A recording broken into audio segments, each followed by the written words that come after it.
at 11, preying on some of the most vulnerable. Tonight, Randolph police say a woman disguised as a hospice worker was actually stealing from seniors.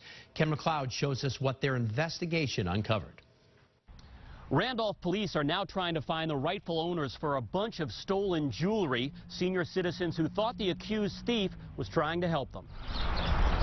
We caught Charlene Fitzgerald heading out for an errand tonight, and the 68-year-old was disgusted. This happens to elderly people, unfortunately. She's talking about the arrest of Anne Rose Florent, a home health aide now charged with identity theft and credit card fraud, accused of ripping off elderly residents of senior and assisted living facilities like this one in Randolph. I know the place we live in here.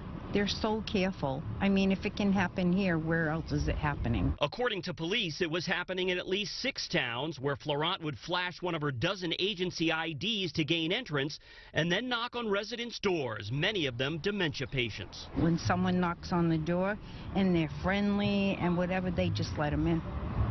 Sad. When questioned, police say she'd tell victims their insurance company sent her before stealing jewelry, credit cards, and even blank checks. They should get the book thrown at them because they're really preying on the most vulnerable members of the community. We found Cassandra Villari visiting her mom tonight. Because oftentimes they don't have anyone who is watching out for them. Police say they were alerted to missing items in late March and quickly connected it to Florent, searching her Weymouth apartment to retrieve all sorts of stolen stuff and the designer handbags she'd bought with stolen plastic. So what more can you do? People are going to be who they are, unfortunately.